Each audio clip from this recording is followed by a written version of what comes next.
Bismillahirrahmanirrahim. Assalamualaikum warahmatullahi wabarakatuh. Waalaikumsalam warahmatullahi wabarakatuh. Alhamdulillahirabbil alamin wa bihi nasta'in wa ala umuri dunya waddin.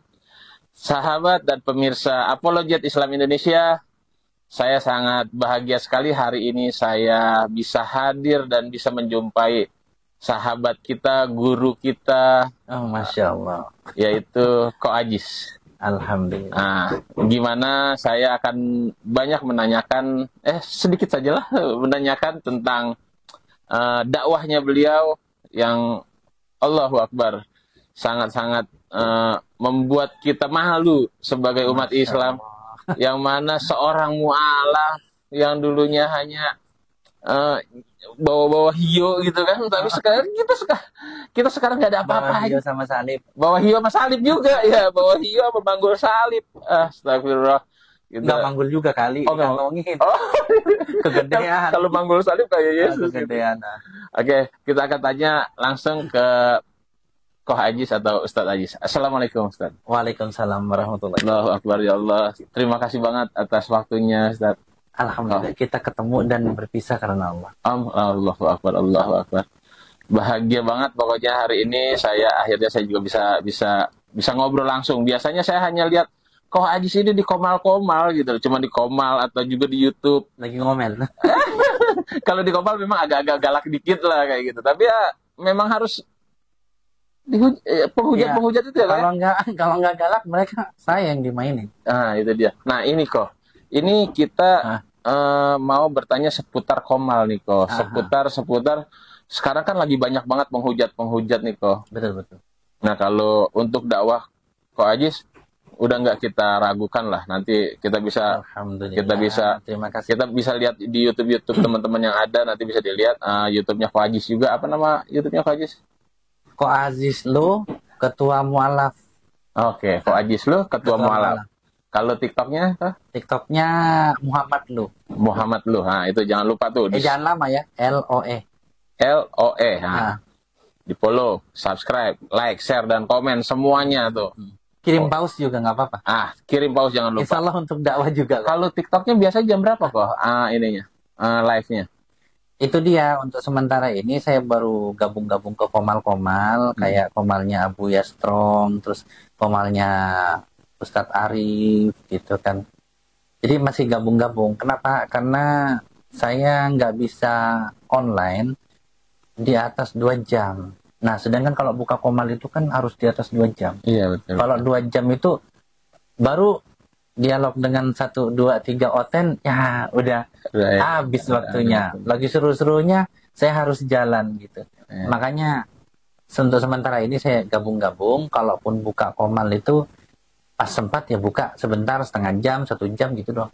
Oke, pokoknya ditungguin aja. Tapi insya Allah kedepannya mau diusahakan buka ya kayak jadi buka ruangan sendiri gitu ya. Insya Allah. Nanti biar bisa. Dan nanti dari teman-teman dari Apologet Islam Indonesia, terutama Bang Juma, gurunda kita. Assalamualaikum gurunda. Assalamualaikum gurunda. Mungkin bisa nanti juga bisa masuk. Di situ juga ada Unirupa, ada Uniripa, ada Andi Selebes, dan banyak lagi kawan-kawan kita. Ada Kores, ada Koh Julius, banyak lah. Ada Yonatan Nandar, banyak sahabat-sahabat kita semuanya yang satu perjuangan dengan Koh Ajis. Koh Ajis, ini saya sendiri nih ya Koh ya. Saya nih agak geram gitu loh ngelihat penista agama ini nih Koh. Iya, terus yang penghujat di Komal itu kayak modelnya kayak ya kita sebut aja lah Agatha, terus kayak Lina Wijaya, terus kayak yang datang ke teater itu ya? Iya. Yang bilang gak percaya sama yang goib. Nah, itu. Emang Roh Kudus lu kagak goib. Nah, itu gimana itu kok? Aduh, ketawa sih sebenarnya, tapi ya kesobek juga hati kita kalau kita saya kan orang emosian kok. Gimana tuh? Emosi itu karena kita punya sense of belonging. Rasa untuk memiliki. Contoh nih, Bang Sinchan punya tetangga lebih cantik dari istri. Misal. Kemudian digoda sama tetangga lain. Marah nggak? Paling ketawa. Terusin. Ayo, mulai nakal. Gue bilangin istri lo. Iya. Kalau istri sendiri digodain, aduh ya. ngelayang nih, daging mentah. Nah, gitu kan? Iya. Nah, ini yang jadi masalah sense of belonging di situ. Jadi ketika umat Islam itu agamanya dihujat, itu marah wajar gitu loh. Wajar. Cuman bagaimana kita mengambil tindakannya ini? Elegankah ataukah enggak gitu? Bukan berarti ya sih tidak menyalahkan yang terus misalnya nih ada penghujat laki-laki nih, kemudian jalan tengah jalan misalnya salam olahraga, saya juga nggak nyalahin gitu. Cuman kalau misalnya kayak gitu malah nanti umat Islam jadi bumerang gitu loh. Jadi biarkan diproses hukum saja gitu. Karena kan ada hukum yang mengatur itu semua. UU IT, terus penghinaan gitu kan juga ada semua. Nah, khusus untuk misalnya yang sebutin tadi ya Agatha gitu kan, terus Lina Wijaya. Lina Wijaya ini pernah datang ke teater, jadi ngasih kaos. Itu kan ngasih kaos kan. Saya bilang itu kaosnya isinya apa? Saya bilang. Saya waktu itu baru masuk API ya, baru datang ke teater, baru masuk API, baru 2 minggu, jadi saya nggak tahu Lina Wijaya ini penghujat. Terus kata Unirifa, layanin tuh debat ketuhanan. Saya bilang, ayo mau di mana? Di sini atau di mana? Ini kaosnya kaos Kristen kan, saya bilang. Saya udah lihat merpati. Iya, ada merpatinya. Iya, ada merpatinya. Nyentuh juga saya nggak mau. Terus saya masih ngantuk itu karena semalaman saya begadang. Saya bilang sama Unirifa, ya udah ayo nggak apa-apa. Kita mau debat di mana? Nah dia ngomong, dia langsung pergi tuh ke depan. Langsung turun tuh kan di ruang tamu, ruang tamu yang villa itu, langsung turun tuh dia, langsung ngejauh dari saya. Dan ya nggak apa-apa, mau di mana kayak gitu, asal sopan ya, saya bilang, asal santun, jangan ngeyel. Turun dia ke bawah tuh. Saya dulu masuk Islam katanya. Saya ini keluar dari Islam karena nggak suka sama yang goib katanya.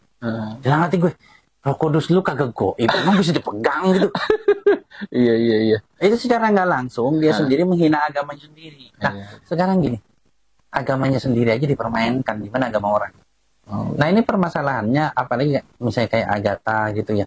Terus ada di Komaling bahas Al-Quran, bahas apa, seenaknya gitu loh. Sedangkan dia aja bahasa kitabnya sendiri kagak ngerti. Nah itu dia. Kagak ngerti. Sedangkan dia itu untuk baca kitabnya di muka umum aja gak mau. Kayak gitu. Lu baca kitab kita, kan kagak pantas gitu loh. Iya. Kenapa? Contoh.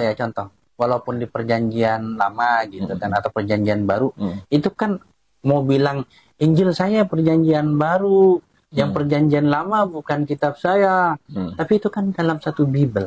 Betul. Kalau itu tidak dianggap suci, ngapain dalam satu Bible? Kayak gitu. Dalam satu buku. Iya, dalam satu buku, dalam satu kitab. Ya. Terus istilah kata kayak Yehezkel. Terus yang dinyanyikan sama Bang Blender dalam Amsal. Coba baca Amsal. Berani nggak baca Amsal begini atau siaran langsung baca Amsal yang permadani kan gitu kan.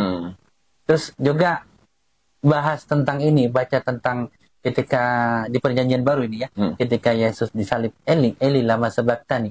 Nah ayo lu, apa tuh artinya, ngerti kagak lu? Agatha sama Lina Wijaya.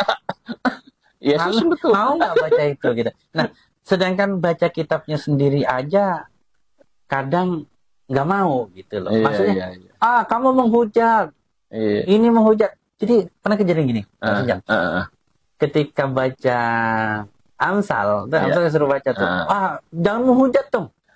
Wah, apa? What? Menghujat? Itu Amsal loh. Iya, kitab lo gitu ya. Kita data itu utuh dibaca gitu loh. Iya. Terus pernah saya debat dengan ini ya, dengan lupa saya. Yang dibilang saya udah batu karang berlumut tuh. Lupa saya. Pendeta juga lah. Bukan. Orang sini ya, orang-orang Depok kalau nggak salah.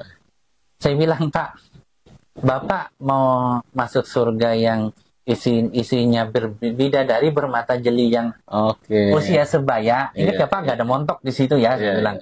Kalau sebaya artinya muda pasti montok lah. Itu pasti dijelasin. Atau Bapak mau masuk ke surga yang ada perang naga, yang di situ juga banyak pesundal gitu kan. Terus di situ juga banyak pemungut cukai pajak. Mau milih yang mana Bapak gitu. Dan saya gitu kan. Wah jangan gitulah gitu. Ya enggak, itu kan data semua. Bidadari bermata jeli ada di Rahman. Terus tukang sendal yang masuk duluan. Jadi tukang sendal apa sih nasihatin sendal apa langsung aja ya? Langsung aja nggak apa-apa. Pesundal dan para pemungut pajak itu masuk dalam kerajaan Bapak terlebih dahulu. Nah itu coba lihat sendiri, cari sendiri deh. Itu ada datanya, saya bilang. Bapak cari yang mana gitu. Nanti katanya gimana ya? Katanya bingung kan itu akhirnya. Apakah itu menghujat? Enggak menghujat. Kayak gitu. Justru yang menghujat itu ketika merendahkan Nabi Muhammad, ketika merendahkan Yesus, itu menghujat. Iya. Ketika nginjek Bible, ini menghina, menghujat, menghina. Kita pun pasti akan marah banget kalau ada umat Islam yang menginjak Bible. Oh nggak bisa. Nggak bisa. Walaupun kita tahu Bible itu ya kagak tapi benar gitu ya, benar ya? Iya kok. Tapi enggak, tapi tetap kita menghormati. Iya. Karena itu adalah kitab sucinya teman-teman. Makanya kita hormati, kita bahas teks per teks sesuai data. Ingat, sesuai data gitu. Tentang penghujat ya, kita tahu bersama terkadang komentar-komentar netizen Indonesia itu pedes-pedes, nggak cuman di komal apologet. Iya. Terus nggak cuma di debat. Di Facebook juga, banyak di YouTube juga sama. Gitu. Memang sesuatu yang sudah dilumrahkan. Nah ini satu kebiasaan yang mulai dilumrahkan dan kebiasaan yang nggak baik gitu. Nah makanya ini berlanjut di komal-komal yang akhirnya ini malah merusak kerukunan beragama. Betul, setuju saya. Orang bilang, apa lu ngurusin agama orang lain? Wait, brother. Ini komal atau room debat antar agama. Jadi yang mau debat masuk, yang nggak mau jangan. Beda gitu. Bikin komal sendiri deh. Iya. Dan di dalam komal ini bukan ruang untuk menghujat. Betul. Ini ruang untuk diskusi. Ini bedakan ya. Be smart gitu kan. Termasuk nih untuk Agatha nih. Dan Lina Wijaya. Kalau Anda mau bahas tentang Al-Quran, datangkan ahlinya, dengarkan untuk membahasnya. Jangan potong seenaknya gitu. Bidadari bermata jeli yang umurnya sebaya dibilang montok-montok. Ini. Kemudian Hajar Aswad dibilang batu farjaha. Itu dia, itu juga itu. Emang farjaha apa? Kan gitu. Jadi bilang batu kayak farjaha. Ini Lina Wijaya ngomong. Dia bilang kayak V, dibilang sama dia. Iya, farjaha. Iya itu kan dibilang kayak gitu. Nah itu menghujat namanya. Dan dia monolog sendiri. Dan itu itu dibilang Tuhan kita itu batu itu. Kan bego banget itu orang itu. Iya. Makanya dia katanya ngaku dulu itu bekas Islam. Iya kan? Dia keluar dari Islam nggak mau sama goib-goib kan. Iya ngakunya. Tapi kalau emang dia orang Islam, dia tahu kalau batu Hajar Aswad itu ya bukannya Tuhan. Kita ya bukan itu, beda loh. Sedangkan mencium Hajar Aswad itu disunnahkan. Seandainya Nabi Muhammad nggak mencium kok, bener nggak kok? Iya. Kita nggak bakalan mencium. Seperti kata Umar ketika tawaf, datangin tuh Hajar Aswad, kata Umar.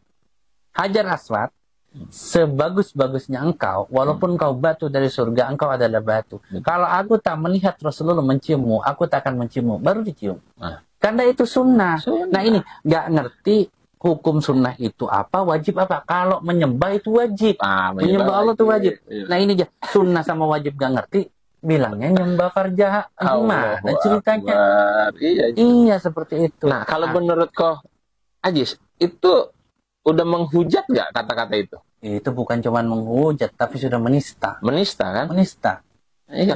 Karena yang nggak benar dibenerin menurut porsinya beliau kan? Dengan narasi liar. Tanpa ada data, tanpa menguasainya gitu. Apa sih yang namanya menyembah itu apa? Hukumnya apa? Yang namanya mencium Hajar Aswad itu bagaimana dan hukumnya apa? Itu hukum yang berbeda. Menyembah Allah itu wajib, menyembah itu wajib hukumnya. Kalau misalnya mencium sunnah, kan kayak gitu. Dan kita tidak pernah menyembah Hajar Aswad. Apalagi Hajar Aswad dibilang itu Allah. Salah banget. Kita cuma mencium sunnah. Kalau nggak bisa nyium ya sudah, nggak usah. Saya kok izin waktu itu saya udah pernah, saya umroh waktu itu. Saya udah pas muter, abis muter saya udah dapat nih di barisan ketiga kok. Deket, udah pas banget depan Hajar Aswad. Dapatlah, berhentilah sholat ajan kan. Ajan kan kita berhenti. Pada sholat di depan masing-masing kan sesuai kita berdiri. Sholatlah kita. Saya udah di hati saya udah seneng banget nih. Wah, dapat Hajar Aswad, saya mau cium nih. Deket banget kok, tiga baris. Pas Assalamualaikum warahmatullah. Tiba-tiba orang udah pada nggak dapat kan saya. Akhirnya saya bilang, wah ini berarti memang saya belum dapat rezeki. Belum. Betul. Saya nggak mau memaksakan diri. Ya udah saya puterin aja. Saya terusin putra itu tandanya nggak wajib. Nggak wajib. Sedangkan kan menyembah itu wajib. Betul. Nah dari hukum aja sunnah dan wajib ini saja sudah salah penjelasannya. Dan saya yakin ketika ditanya kepada Lina Wijaya nggak akan ngerti apa itu wajib itu sunnah. Betul. Kan gitu. Ingat nggak? Tante Lina Wijaya begitu saya ajak debat tentang ketuhanan turun tangga, terus foto sama Pak Angon, saya di belakangnya foto, saya salam satu tauhid, lihat fotonya masih ada tuh. Nggak berani dia, diajak nggak mau. Kemen ente. Orang kayak kok Ajis dok. Kalau emang kita kok Ajis siap kan kalau misalnya kita siapkan nih debat offline sama Lina Wijaya. Oh, mau banget ya. Kita yang tanggung semuanya deh pokoknya nanti. Mau banget ya. Aman ya? Siap ya tuh. Ongkos dewe datang saya. Ya kayak tuh Lina Wijaya ente butuh ongkos berapa apa segala macam nih, kita bikin tantangan langsung nih buat untuk ente nih ya. Iya. Buat Lina Wijaya. Jadi seandainya memang siap bisa hubungin kita, ayo kita bikin debat offline. Ya, diskusi yang baik. Kita diskusi yang baik seperti yang diajarkan kita dalam Al-Quran ya, benar ya kak? Iya kok ya. Ada kan kok yang mengajarkan kita boleh berdebat asalkan berdebat dengan baik. Iya, jangan menghina Tuhannya mereka agar mereka nggak menghina kita. Iya. Ada ayatnya itu ya kak ya. Ada ayatnya kan untuk berdebat seperti itu ya, yang baik lah. Nah kita akan tunjukkan sama teman-teman itu semua, sama teman-teman. Ayo kita berdebat offline aja deh. Kalau misalnya emang kalau nggak cuman keberanian ente di online, nah kita pengen tes di offline-nya. Pokoknya nggak usah drama. Siapa jamin keselamatan saya? Tuhan Yesusmu. Kalau kamu nggak percaya terhadap Tuhan Yesusmu untuk menjamin keselamatanmu, ngapain gembar-gembor itu juru selamat? Ya, udah nggak apa-apa, kita nggak bakal ngapa-ngapain. Saya cuma mau debat aja, udah selesai. Soalnya waktu itu saya nggak kenal kamu kan, gitu. Nah sekarang udah kenal, ayo debat. Kita debat tentang yang goib, termasuk Roh Kudus, kan gitu. Oke, siap. Oke ya, ini buat teman-teman apologet Islam Indonesia, akhirnya kita ketemu langsung sama guru kita, Koh Ajis. Mudah-mudahan ini pembicaraan singkat ini, waduh, sebenarnya sih saya masih pengen panjang-panjang ngobrol sama Koh Ajis, cuman ini cukup lah. Saya mau bikin tantangan buat para penghujat dan penista. Siapa yang memang siap untuk berdebat, kita bikin tantangan langsung sekarang. Ayo hubungi kita, Koh Ajis atau Muhammad Lu, siap. Kapanpun, dimanapun, tempatnya kita siap. Kalau memang ente nggak pada punya modal, ngomong aja, bilang saya nggak punya modal, kita modalin. Asik. Gak usah drama-drama. Siapa mau jamin keselamatan saya? Kita debat, bukan mau kita lengkap, kita debat gitu loh. Terus mau debat gitu. Lina Wijaya pernah ngomong gini ke saya waktu itu. Siapa yang bisa mengislamkan saya akan bawa per hari 10 orang untuk syahadat. Dia seolah-olah memegang hati manusia. Nggak bisa gitu. Ya sudah, ayo. Waktu itu, karena saya nggak tahu itu Lina Wijaya siapa, ya sudah, sekarang saya penuhi itu tantanganmu. Kasih apa yang bisa ngajak debat dia, dan kemudian dia masuk Islam, dia akan bawa 10 orang per hari katanya dari pengikutnya dia untuk syahadat. Ayo, coba sekarang kita debat, jangan turun tangga lagi. Kita duduk di atas meja. Saya minta ada martabak, martabak telur, martabak manis. Saya suka itu. Kayak gitu aja. Tante Lina Wijaya minta apa? Pesan dulu. Pesan pizza, gue pesanin, tenang aja. Insya Allah kita beliin pizza. Offline, kita debat yang elegan, jangan ngeyel, kita pakai data. Bolehlah, kalau saya kan tidak sepandai Gurunda Zuma, boleh kita bawa HP, gitu. Boleh. Terutama saya kan nggak terlalu banyak hafalnya ayat di Bible itu. Oke, kita bawa HP lah, nggak apa-apa. Oke lah, saya masih lunak kok. Oke, siap. Masih lunak saya. Jadi nggak usah lawan Guru Dajuma dulu lah ya. Nggak usah. Lawan Ko Ajis dulu lah ya. Siapa tahu menang debat sama saya kan.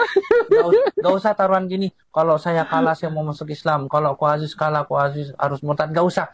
Ya kalah ya sudah. Menang ya sudah. Udah kita pulang lagi ke rumah masing-masing. Cuman debat aja. Kan nantangin siapa yang bisa membuat dia yakin dan masuk Islam. Siapa tahu masuk Islamnya lewat saya, kan gitu. Amin. Nah, kalau Ko Ajis nih melihat nih teman-teman apologet Islam Indonesia nih, kayak Bang Juma, kayak Uni Rifa, kayak Kores. Nah, itu teman Bang Handi atau siapapun nih, gimana? Apakah beliau itu terlihat dibilang, dia kan sempat dilaporin juga kayak Uni Rifa, dibilang menghujat juga, atau kalau menurut Ko Ajis itu seperti apa? Seperti itu yang saya bilang. Ketika berkata misalnya nih, Eli Eli lama sabaktani, Yesus mencari Tuhan, memanggil Tuhannya ketika dia disalib. Ini bukan penghujatan, ini ada di Bible, di Perjanjian Baru. Kalau dibilang Bang Zuma ketika berbicara seperti itu, atau saya berkata seperti itu menghujat Kristen, berarti Bible mau menghujat Kristen. Berarti yang menghujat Bible-nya sendiri ya? Bible-nya sendiri. Makanya kalau dibilang, oh Bang Zuma bilang ini, bilang itu menghujat. Itu ada di Bible. Ceritanya gimana ceritanya? Sebuah kitab suci yang ketika datanya dibaca itu menghina agama itu, yang mempunyai kitab suci itu. Gimana masuk akalnya gitu loh. Udah jangan ngadi-ngadi deh. Jangan ngadi-ngadi lah ya. Iya, pokoknya. Jangan ngadi-ngadi gitu. Oke. Iya, beneran. Oke, Ko. Tadi kan kita bicara tentang penghujat perorangan nih, Ko. Iya. Nah, kalau ini kan ada lagi nih, Ko, lagi viral juga nih, Ko, tentang STT Nias. Oh, STT Nias, iya. Nah, ini kalau menurut Ko nih gimana nih? Ini bukannya lagi perorangan nih sekarang nih, udah kelompok yang lumayan besar. Iya, dan itu artikelnya dipajang sekian lama ya. Kemudian baru diketahui dan kita API ini ngebahas duluan gitu kan ya. Jadi kalau menurut saya ini satu bahan pelajaran di sekolah perbandingan tentang agama, dan itu tentang agama Islam, Islamologi. Tetapi pembahasannya itu asumsi liar dan menyesatkan. Ini menyesatkan serius. Dan itu termasuk juga penistaan gitu. Kenapa penistaan? Karena ada bukan salah satu saya sebutkan tentang Hajar Aswad. Itu ditulis Hajar Aswad itu ditulis Allah SWT. Nah, itu dia. Mirip-mirip sama Lina Wijaya ini. Iya. Jadi gitu. Jadi kita nggak usah melebar ke Al-Fatihah atau apa saja tentang ini, tentang Hajar Aswad. Sebab tadi soal Lina Wijaya kan udah kita bahas tuh. Batu yang kayak Farjaha kan gitu, dengan ketawa-ketawa, senyum-senyum kan gitu ya. Itu luar biasa penistaan. Nah, ini bukan cuman penistaan tapi penyesatan gitu loh. Kenapa penyesatan? Karena di situ Hajar Aswad disebut Allah Subhanahu wa taala. Kayak gitu. Dan ini sangat-sangat tidak pantas dan tidak bermoral bagi sebuah lembaga, apalagi lembaga pendidikan yang dia menobatkan dirinya sebagai lembaga pendidikan tinggi, STT. T-nya kan tinggi, Sekolah Tinggi Teologi kan? Di mana ketika membahas tentang Islam itu tidak mencari dari sumbernya dulu. Bahkan apa yang dijelaskan di sana merupakan hal-hal yang menjadi fitnah, hal-hal yang merendahkan, hal-hal yang menghujat, hal-hal yang menistakan. Dan di sana cenderung membuat para mahasiswa yang nantinya menerima materi-materi itu dengan lapang dada, itu akan memahami Islam menurut mereka yang jelas-jelas salah. Tidak seperti yang harusnya dipahami Islam itu bagaimana. Gitu. Contoh tadi, saya tidak akan melebar ke yang lain, satu saja Hajar Aswad, karena bahasan kita dari tadi Hajar Aswad. Hajar Aswad ketika dibilang itu Allah Subhanahu wa taala, ini satu penjelasan yang bodoh, ngawur luar biasa dan botol gitu. Kenapa? Nah, jelas. Kenapa? Karena dalam Al-Qur'an sendiri sudah dijelaskan Allah itu tidak sama dengan makhluknya. Ya, kan gitu. Ya. Nah, ini dia tidak mengambil ayat ini dalam Al-Ikhlas nih. Al-Ikhlas tuh surat yang luar biasa walaupun pendek. Walam yakul lahu kufuwan ahad. Ini tidak dibahas sama mereka. Padahal dalam Al-Quran sudah dijelaskan Allah tidak sama dengan makhluknya. Hajar Aswad apa? Makhluknya gitu. Batu. Walaupun dari surga itu batu dan itu makhluknya Allah. Walaupun kita disunnahkan untuk menciumnya. Kenapa? Karena Rasulullah mencium. Artinya kita mengikuti tindakan Rasulullah. Nah, ini jadi masalah. Ini asumsi liar yang jatuhnya jadi sebenarnya bukan mata kuliah yang mendidik ya. Makanya saya tanya, di mana moralnya ketika dalam mata kuliah isinya hanya fitnahan, asumsi liar yang jauh dari kenyataan. Di mana gitu loh. Usut tuntas STT Nias.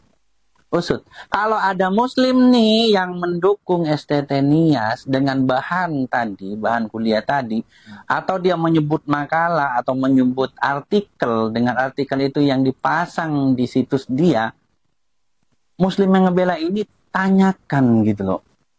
Kemuslimannya tanyakan. Keimanannya tanyakan. Dan sense of belongingnya terhadap Islam ditanyakan.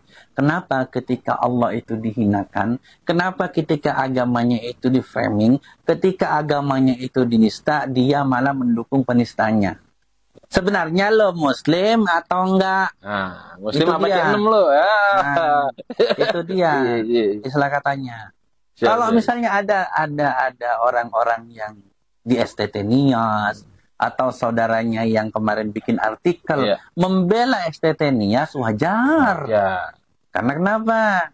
Bukan muslim. Satu aliran. Iya, istilah katanya masih saudaranya. Tapi kalau ada muslim yang tidak marah ketika Hajar Aswad dibilang itu Allah, tanyakan keimanannya. Jangan lihat KTP-nya. Tanyakan keimanannya, tanyakan syahadatnya gimana. Terus tanyakan dia itu sehari-hari itu nyembahnya sama Allah atau sama Tuhannya yang disembah oleh penulis artikel STT Nias itu. Betul. Itu kurang lebihnya. Iya. Karena yang saya sedikit tahu, ciri-ciri orang beriman itu kan sebenarnya gampang banget. Cuman dua yang saya buat nyiri-nyirin orang beriman. Yang pertama, bila mendengar suara Allahu Akbar, Allahu Akbar, bergetar hatinya. Benar nggak? Iya, wajilat qulubuhum. Dan bila dia mendengar ayat-ayat Al-Quran, akan timbul malah seger lah bahasanya. Seperti itu ya? Ya, bertambah iman. Zadathum imana. Itu. Gitu. Kalau ente ngaku-ngaku orang beriman, makanya jangan ngaku-ngaku orang beriman. Kalau dengar suara Allahu Akbar, ente kagak berangkat ke masjid. Hati-hati ya, mandi. Kayak gitu. Ya benar ya? Iya, apalagi ini ngelihat dengan jelas artikelnya yang ditulis Allah SWT itu yang disebut itu Hajar Aswad. Allah karim. Allah. Kalau misalnya ini bisa sampai lolos dari pasal penistaan agama, dari pasal apa sih? Keterangan palsu ya? Apa informasi palsu? Informasi palsu. Hukum ITE. Saya nggak ngerti ini. Pakai apa bisa lolosnya? Bener. Bisa nggak umat Islam ini berontak seperti itu? Bisa mungkin nggak sih kok? Kadang gini ya, kita ini kan ada di negara hukum. Kita jalani proses hukumnya dan kita ajukan proses hukumnya, hadirkan semua dan STT Nias harus bertanggung jawab. Mau ngeles apapun, hadirkan si penulis artikelnya dan jelaskan kenapa sampai sekian lama ada di sana, ada situs itu. Dan biasanya no justice, no viral. Oh, itu. Mari kita viralkan. Siap, kita viralkan. Nah, gitu. Kita habis itu, saya nggak mau komentar banyak. Moga-moga ada keadilan di sana, walaupun setelah viral. Ayo viralkan. Siap. Oke kok, nih terima kasih banyak nih kok. Seru banget dari tadi kita ngomongin Hajar Aswad nih kok. Seru banget ini karena kebodohan orang yang memang sok pinter tapi keblinger kalau menurut saya. Ya, betul. Kok ini alhamdulillah juga pemirsa, biar pemirsa ketahui juga kok Ajis ini atau kok lu ini sekarang lagi membuat pesantren lah, sekolah hafiz Quran ya kok ya. Jadi gini, kalau sekolah kenapa kami? Bukan saya doang. Walaupun ketika awal pembentukannya yang Safari Dakwah saya untuk mengenalkan Sekolah Mu'alaf Indonesia itu sudah terbentuk di Semarang. Sekarang siswa tetapnya insya Allah sekitar 80 dan yang nggak tetap itu saya belum nanya berapa. Karena saya cuma nanya tetapnya. Kenapa saya tanya tetapnya? Karena ada dana di sana yang harus dipenuhi tiap bulan. Nah itu sudah terbentuk di Semarang dan alhamdulillah kemarin ada yang ngasih buat sewa. Nah, saya bayarkan sewa. Nah, ini planning ke depannya saya ingin membuat rumah Quran dulu. Oh, rumah Quran. Rumah Quran adalah rumah yang dijadikan untuk pembelajaran Quran. Kemudian kalau bisa langsung ke rumah tahfiz. Kalau rumah tahfiz di situ boarding yang menghafalkan Quran. Kalau rumah Quran itu cuma belajar, nggak nginep, nggak ada santrinya yang boarding. Tapi kalau rumah tahfiz ada santri boardingnya kayak gitu. Nah saya kepengennya sih kalau bisa langsung rumah tahfiz. Jadi di sana ada anak-anak yang menghafal Quran gitu. Kenapa? Karena anak saya sendiri sudah hafizah dan memang dipersiapkan untuk membimbing rumah tahfiz. Setelah rumah tahfiz, insya Allah kita akan membuat pesantren tahfiz Quran. Kayak gitu, insya Allah.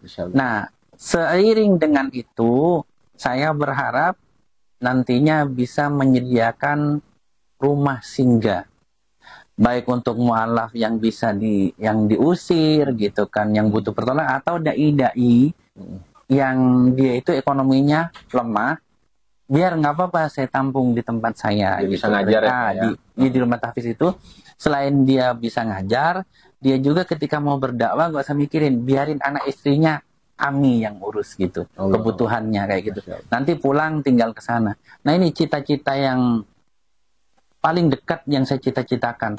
Nah kedepannya lagi, insya Allah saya bercita-cita mendirikan SDIT, SMP IT, SMA IT, yang benar-benar guru-gurunya itu mereka yang punya dedikasi full terhadap pendidikan umat Islam. Kayak gitu insya Allah. Nah, ini semua saudara-saudaraku tidak bisa saya pikul sendiri. SMI saja di awal-awal saya pikul bersama teman-teman kan gitu. Itu pun berat. Di TMI di awal-awal benar saya pikul sendiri, tapi itu berat. Ke belakang ini biaya yang kami keluarkan itu nggak bisa dipikul sendiri karena memang sudah mulai besar.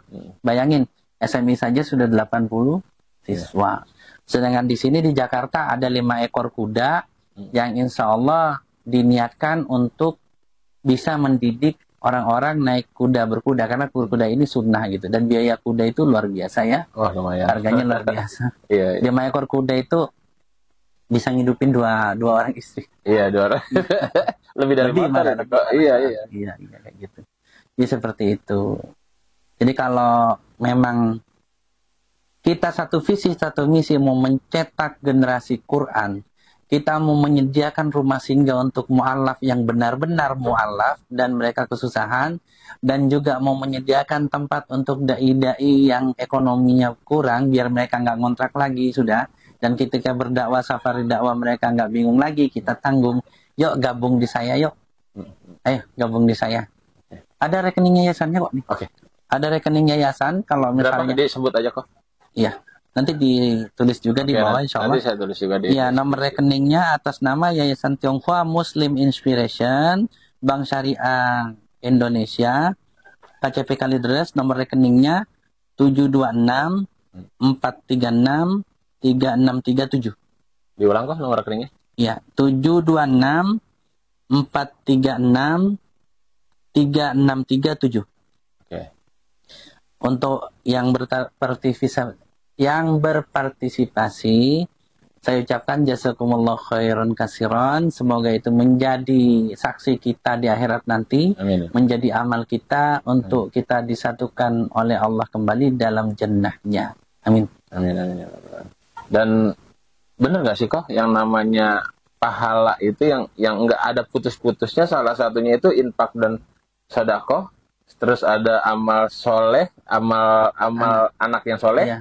Betul ya, Kak? Dan ilmu. Sama ilmu yang bermanfaat. Iya. Betul ya, Kak? Ya? Jadi sedekah jariyah itu yang dia masih ada manfaatnya, itu akan ngalir terus walaupun yang bersedekah ini sudah meninggal. Misalnya yang nih tempat ini nih, tempat ini kan sedekah nih ya. Dari infak dari muhsinin. Misalnya kita sudah nggak pakai ini, misal karena ini tanah sewa gitu kan, saya bangun, kita sudah punya tanah sendiri, kita tinggalin, kemudian ini dijadikan majelis taklim sama yang punya rumah, maka selama ini masih berdiri, ini akan mengalirkan pahala, walaupun yang infak kemarin misalnya sudah wafat, yang infak AC sudah wafat, akan mengalir. Kedua, ilmu yang bermanfaat. Wahai saudaraku, ketika ilmu itu diajarkan dan terus turun menurun, maka selama itu ilmu dipakai, insya Allah pahalanya akan terus mengalir.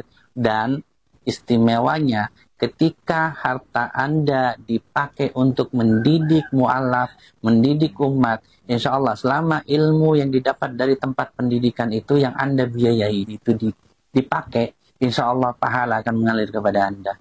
Dan anak soleh ya, selama Anda itu mempunyai anak soleh dan mendoakan Anda terus menerus, insya Allah pahalanya akan terus ada gitu. Dan kita sedang mencetak generasi-generasi soleh yang melahirkan anak-anak yang soleh, insya Allah. Insya Allah, subhanallah. Nah, nambah lagi ilmuan ini jadinya nih, alhamdulillah. Emang benar kita harus bergaul ke tempat-tempat yang seperti ini buat sahabat-sahabat apologet Islam Indonesia. Jadi kata orang-orang tua dulu tuh, kalau kita bergaul sama tukang minyak wangi, kita akan ketularan wanginya. Nah, mudah-mudahan kita bergaul dengan orang-orang yang baik. Kita bergaul dengan ustadz-ustadz kita, dengan guru-guru kita, mudah-mudahan juga kita bisa menambah keimanan kita. Amin. Terima kasih semuanya. Semoga tontonan ini bisa menjadi tuntunan dan beredukasi, juga sangat bermanfaat. Sekali lagi, untuk para donatur, untuk para orang yang berkelebihan hartanya lah. Seperti yang tadi Ustadz bilang, guru kita bilang, bahwa amal jariah itu nggak akan ada putus-putusnya. Nah, kita bantu niat baik dari Kohajis, kita bantu niat baik dari guru kita untuk membuatkan rumah Quran dan rumah hafiz. Begitu saja, terima kasih, sangat-sangat bahagia saya bisa bertemu sama ketemu Kohajis. Terima kasih banyak. Oke, semuanya wabillahi taufiq wal hidayah. Wassalamualaikum warahmatullahi wabarakatuh. Tetap semangat. Allahu Akbar. Salam satu Tuhan. Salam satu Tuhan.